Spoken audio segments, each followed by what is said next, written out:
Welcome to Simple Adventures. This is Nathan. This is George. I'm Rick. Let's talk about some stuff. What have you been up to, Nathan? As you can see by the mess that's on the table, at least, not that, luckily you can't see the rest of my lounge. I was on call on the weekend, so I couldn't go anywhere, so I just generally made a mess around home and made some stuff. I got our test rig, our fabric testing rig, made. I haven't actually tested any fabric in it yet, but we've done some sort of baseline tests, and we hope to bring you that shortly. You've seen it, Rick? Yeah, I have. I had a thought on that actually. We need to do a baseline of it, just a pot cooling. Yeah, that's what we've been doing. But no fan. Water. No fan. 'Cause, you know, that'll tell us if the fan's actually working. Well, or anything. it is doing something. It's just blowing air on it. It's of course going to cool it down. But yeah, we have to do something like that. I worked out the math for it to compensate for temperature and humidity and enthalpy of air. Yeah, let's not go there. It's boring as shit. So let's just put it this way: science. Yeah, I did some science. Yep. And so I've got a formula for yeah. And it is science because we're writing it down. Otherwise, it's just fucking around. Science as. What have you been up to, George? Really, not a lot. Not a lot? Again. Hopefully it might change this weekend. Because I've got nothing planned. And my knee seems to be coming right, so I'll see what I can get up to. I've got the kids, so I'm off by myself. yeah, we'll take Rick. Take Rick. It might be a bit Are mean. you working the weekend? I've got my stonecutter thing. On Uh, Thursday, I'm going to be absolutely hungover on Friday, and I've got work Sunday. So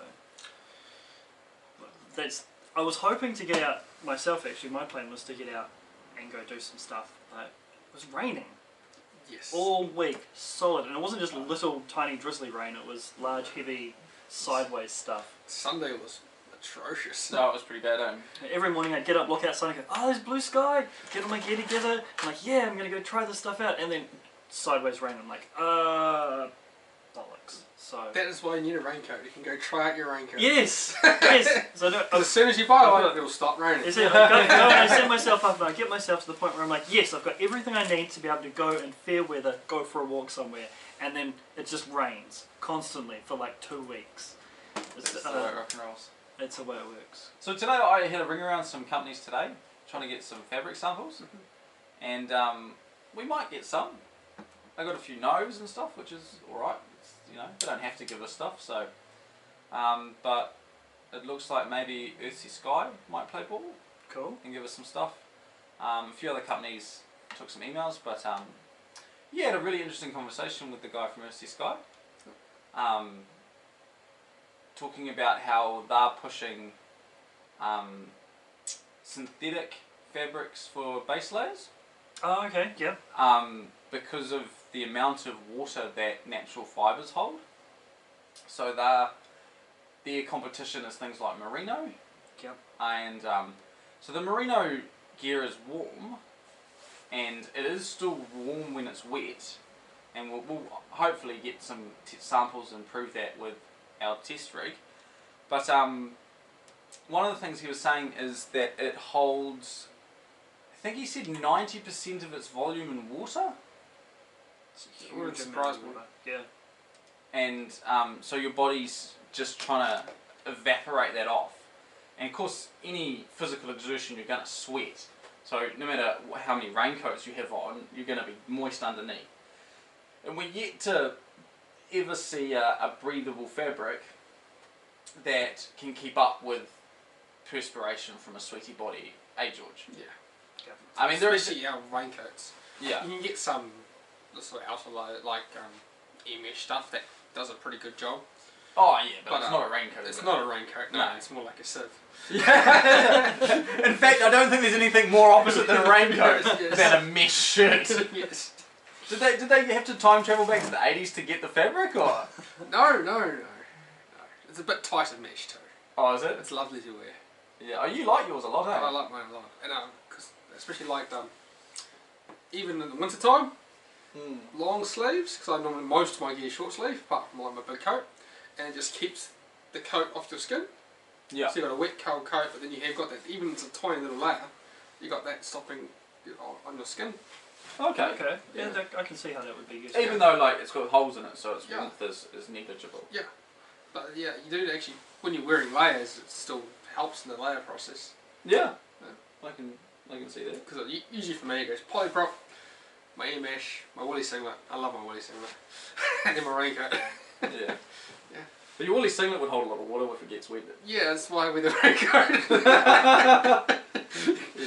Yeah. But I mean, especially with that base layer, you just don't want that base layer to be holding lots and lots of moisture in. That's what synthetics and polyprops and that are good. Yeah. Actually, And that is I what still wear my I do Oopsie as Sky, my first layer. Yeah. Yeah. I've still got mine. Yes, I still wear it too. Yeah, I sometimes wear mine. Mine stinks now though. Like it is horrendously smelly. Yeah, how long have you had it? Must be 15 years. Yeah, yeah, I've mine's... I've done a lot of sweating in it. Eh, Some of mine are getting that close, yeah. I think there's so many like body salts in it that it's starting to crystallise. I had a merino one, and back in my teenage sort of years, and it sort of ate through at the armpits. Just the, Yeah, I've been given corrosiveness some of the merino, sweat. and I've never wanted to buy it because I seem to destroy it. Yeah, it's just like my body just ate it. Yeah. It survived about a year, and then all of it had started getting like holes in under the armpit where the stitching was, and then it just slowly Yeah. worked its way down. I think mine survived like 5 trips. Yeah. Just getting caught and pulling and just sort of seems to... It's not really made for the outdoors, it's more... Well, it is really. It's branded as the outdoors. Yeah, nah, it's No, more I mean, of I know people that swear by it, and that they would never take anything else. They love it, but I just tend to destroy it. Mm. So I tend to buy like the cheapest long johns. I don't mind spending a bit on a top, but long johns, I just buy the cheapest ones because well, back to the bush lawyer. You get a good dose of that, and you can rip the most expensive long johns. So you might as well rip a $10 pair. That's actually good. There's some sound advice. Because I've been looking at base layers, and I've got myself a MacPack top one because I happened to know the guy who worked there, so I thought, talking to him, and he's like, hey, these are on special, so I thought, why not, I'll buy that stuff. Just to give it a try, at least anyway. It was only about $20 a piece or something. How do you like it? It's alright, for sitting around inside. Yeah. And keeping warm in But term of the house. But I quite like the fabric it's made out of, eh? it's quite a smooth fabric. It's quite like some of soft, the, eh? Nice. Yeah, some of the other thermals that I've owned in the past have been quite almost woolly. Yeah. Like they're quite fluffed up, which obviously that produces a larger insulating layer, but at the same time it catches on things and rips. But you notice the MacPack ones, the fluffiness is on the inside rather than the outside? Yes. Yeah, and I quite like the fabric, but the cut just seems to be all wrong for me. The stitches are in the wrong place. I found the sleeves quite long, and I on the find long that johns, my sleeves and on are the too long short. johns, they're quite short. Yeah, the They- long they- johns are too and- short for me. yeah, And my sleeves are it's too weird. short and my long sleeve ones. It's a right fit for my waist size and for my Yeah. thighs, but you get down to my calves and it just sort of stops. I really like my backpack ones. They fit and they have good length and... I maybe just need to shop around some long and talls or something like that. Maybe it is, because I do... Maybe because I need a slightly bigger waist than you guys. the length, you get extra length in it. Yeah. But I mean, this is the thing, and I don't envy clothes manufacturers for this, is trying to fit everyone. I mean, you just can't, can you? You have to sort of take the median and hope for the best. Well, that's where you go with the whole bespoke stuff, and that's what What's for example, bespoke? bespoke, I mean tailored to your size, which as far as I'm aware, you can't get that in hunting stuff, except if you're going with a tweed suit. But anyway, that's just my personal. You're the only person that wants to go in a tweed suit. a little bit mad like that. And to be honest, I don't want to be buying outdoor gear where your inner seam has to be measured. Oh, there's a helicopter. That'll show up on the podcast. It probably will, but that's fine. It's random. Yeah, where were we? I think that's enough procrastinating on clothes. I think we move on to the topic. For a change, let's actually do the topic. Yeah, alright, let's do the topic. So What's the topic? George. No, you can't remember what the topic is? Rick? It's when is too wet. What? Wet. Is that it? Well, it doesn't sound right. You've got the gist of it. It's how wet is too wet. There you go. See, they knew what We it had a was. catchy little name for it and everything. I How know, wet is and, too wet. And there I go, I dropped the ball. I should have written it down or something. Alright. And we'll keep any jokes above the waistline for this. Okay. Alright. You've just started I thinking generally now. go feet first anyway. Anyway, so what we're talking Just about dive right in. is how wet is too wet. We're talking about what we're really talking about is assessing conditions, aren't we? Yes. So how heavy does the rain have to be for you not to go somewhere, George, and why? Well, generally the rain itself is not the problem. The problem is rivers is the biggest thing, Yeah. and just how long the rain's going to last. If it's only going to be 1 or 2 days out of a 4-day trip, fine. If it's going to be the whole trip, not much point going, especially if you're hunting. Yeah. And yes, when it comes to rain, it's more the rivers, how many crossings you have to do, and if you are actually going to get out and do anything while you're there. That's my big things. It's not that it is raining, it's that all the effect that it has. Is that because we do have some reasonable clothing? Yes. Yeah, I got the I have the gear for it, Yeah. and I'm going to be fine, and yeah, that is why. What about for you, Rick? For me, I looked outside, the clouds were a bit grey. I checked out the weather forecast on Met Service. It said it was going to be raining, so I said no. But I don't own a rain jacket yet, and I don't have any warm fleece yet. So that's those are my probably a two. sensible decision. Whereas George and I have raincoats and stuff in it. It's not actually that. Being in the bush in the rain is not that bad, eh? No. It also, like, the other factor is being up and exposed tops. You know, if you're in the bush, it has to rain pretty heavy to actually sort of rain on you. It normally sort of trickles down the canopy and everything just gets wet, and it's the bush that makes you wet. Yeah. Well, this is I went into hunting and fishing today, and I was having a chat with the guys in there, and they were talking about the water pressure on the surface of the fabric. Yeah. And how how much water they can stack on top of it before it leaks through, and I was like, so this one of the ones we were looking at, it's like 20 feet of water on it before it starts leaking through. It's like, well, is there ever going to be a point in time where you've got 20 feet of water stacked on top of you? Well, as you were saying, when you're walking through the bush, say through some bush lawyer, you're rubbing up against stuff, and that's what creates the friction and the pressure for the water to be able to leak through. Under your pack straps. Yep. And those sorts of places. So that's where the added water resistance comes into play. Definitely. So I can see how, if it's particularly, like if it's drenching down, you're going to get more water through into the ground, sort of the lower canopy sort of areas where you're getting wet. Yeah. Yeah, but generally just the bush gets wet and the bush wets you. Yeah. And even if it stopped raining, it just keeps wetting you. Yes. It's like a giant sponge. Yeah. Yes. But one of the things I quite like about going in the bush in the rain is you tend not to smell so bad. Your odour is dampened down by the moisture. Yes. And then, until you dry out, and then you stink. Then everyone smells like wet dog. But because you all smell like wet dog, you don't notice it as It's much, not I'm too guessing. bad. Yeah. One of my things with going in the wet is the moment you realise your feet are going to be wet, the happier you are. And it frustrates me taking people and they're like trying to skip around this mud to keep their feet dry, and you know there's a river crossing up there, and you're like, you're going to get your feet wet in 3 minutes. Just straight through the mud, guys. Plough through. But yeah. So anyway, that's my gripe. You know, if it's raining or it's muddy and you're going to get just give in to it. Hey George. Yeah. Yeah. You can try sometimes if you know it's not going to be too bad. Yeah. But if it's going to be inevitable, just don't worry about it. Nah. And wet feet are fine, eh? Yeah. And don't try and dry your boots. Okay.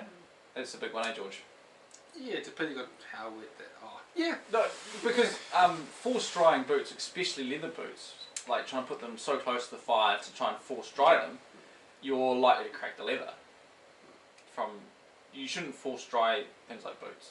You should fill them with newspaper and let them dry. And The sun's alright.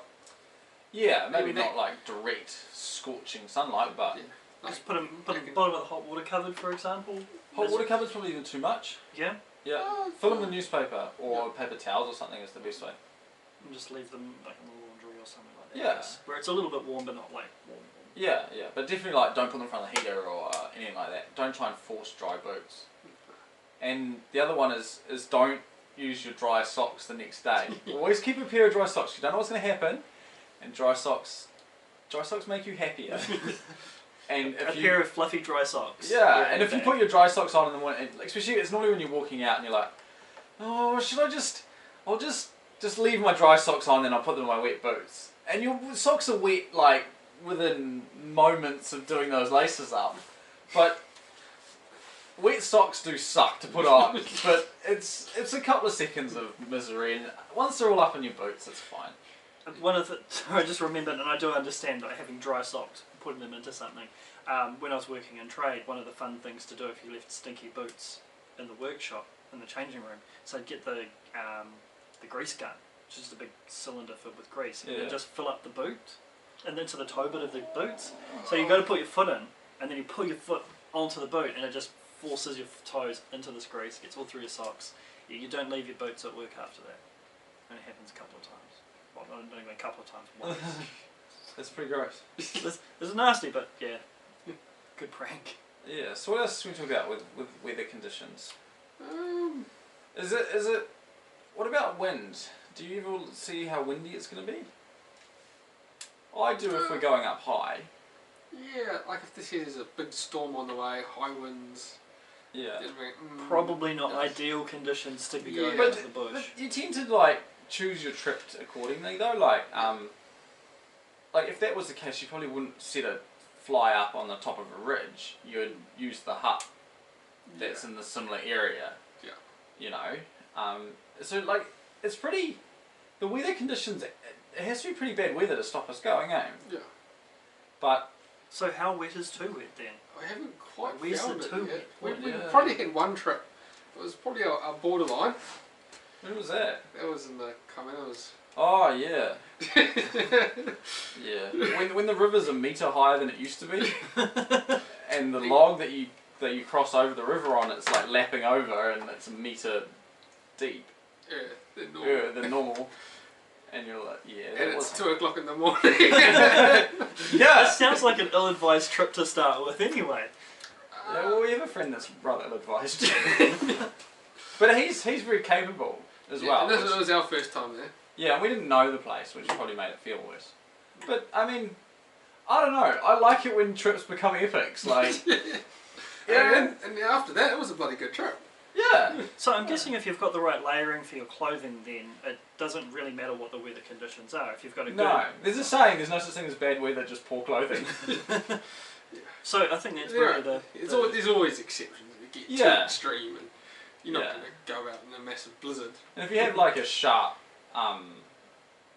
cliff to cross and there's a giant drop and some open rock faces, you're probably not going to go in a windy, rainy time. Yeah. You probably at that point go, I think I'll just stay at the hut until it clears a bit. Or you know, you make those decisions. I don't think it's ever too wet though.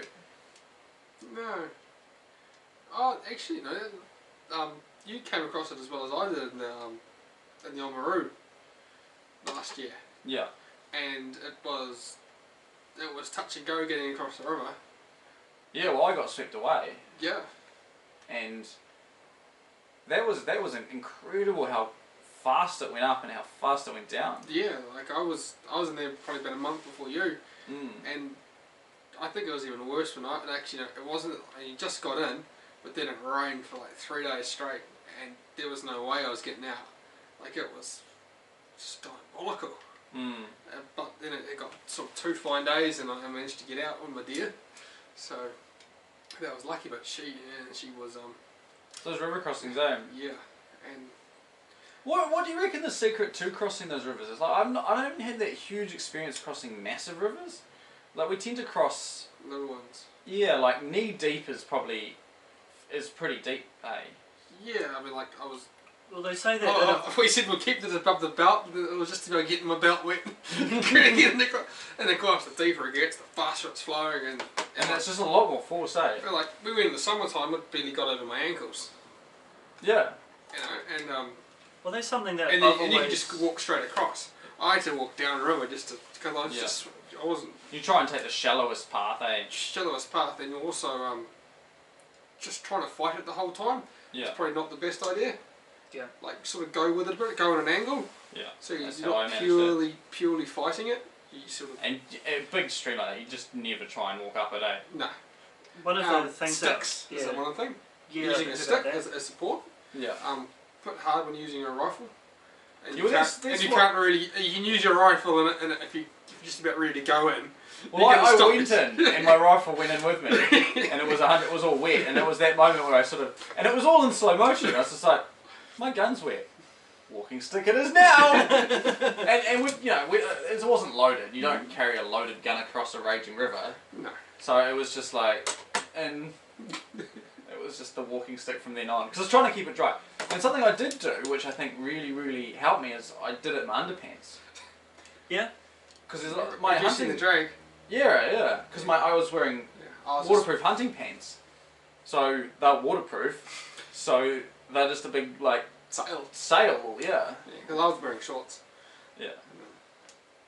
So I stripped down to me bike shorts that I always wear and and I had all my stuff in. I was like, oh, I'm going to stay pretty dry. This is going to be my bike shorts and undies, and they were already pretty wet. So I was like, oh, sweet. And then I ended up all in, and everything was soaking, and all I had left was my emergency clothing that I never get wet. And luckily it was a down jacket, fleece pants, and a set of thermals and a pair of socks. And I was so cold when I got back. I was just like, ugh. And yeah, but that trip, because it'd been cold, I got myself into a routine of building the fire before I left in every morning. So every morning I'd make sure there's enough firewood, Yep. and I'd build the fire all ready to go. So all I had to do was light it. And so I was like, I'm stumbling, and I was like, light fire, strip off all my wet stuff.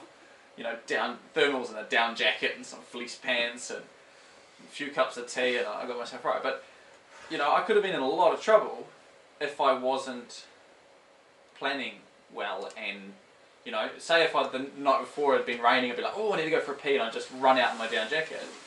It could have been soaking wet. Another situation is because you were hunting Mm. and that you had your camp. And if you were just tramping or walking somewhere, all your gear is in your pack, Mm. and you went in and you got everything wet, you are in some trouble. Yeah. And I guess that's where having as you've got your fleece and your warm stuff, and having that in a Ziploc bag in your pack Or you can, for that, you can for get, just for that purpose you of can get before pack the trip. liners and Dry bags. you know, dry things you bags, can things do like to. that, yeah. But Waterproofing your entire pack can be a bit of a pain, though. But just So- having a small selection of things that you know that when you get in, you've got some dry thermals, you've got some fleece in there, you're going to be able to pull them on. You keep your you're gonna sleeping be able bag to dry. Yeah. That's number one. Keep your sleeping bag dry. Keep your camp clothes dry. Do everything you can to keep that situation in that as happening. Like I will get dressed into my wet clothes to go to the toilet in the rain. I probably wouldn't even do that. I'd be like, I'm going to do this, it's going to be fast, I'm just going to streak it. Yeah, but if you Just in your undies, get out there, do your piss, get back in again. Or you just wait for the rain to stop, or or something. sometimes that's just Open sometimes a, it crack a window. yeah. Are you sure you want to take your rig? Yeah, definitely fly camping. Yeah, they'll definitely be like, Rick, put the clothes on, put some clothes on, no nudity. Yeah. So, that's about us for today. I think it would be. Yeah. So, coming up, we have hopefully some fabric testing. Yes, I'm So, looking forward to that. We can at least test some of the fabrics we have around here. Yep. I think the first video we're going to do is going to be showing the difference between wet and dry cotton. We've got plenty of cotton, we can do Yep. that. And I'm interested to see the results. I'd love to see because I'm going to do cotton just by itself, like dry cotton, and Yep. then we're going to try wet cotton and see what the difference is. And see how that... I'm thinking wet cotton is going to be cool down faster Yep. than nothing at all. So nude will be better than wet cotton. I've got a feeling you're going to be pretty spot on that one as well. Yeah. Of everything I've heard about cotton, in wet situations has just been bad news. It's Yeah. heavy, it Cold. makes you really cold, and it's just not a fun time. That's why you don't go camping in jeans. Yes, as I keep having to tell people. Yes. That's I'll just wear some jeans, I'll be fine. No No jeans. jeans. No Right, jeans. is that us? That's us. Well, that's everything from us. It's from Nathan and from George and from myself. Have a good time and keep safe out there. Alright, cheers guys.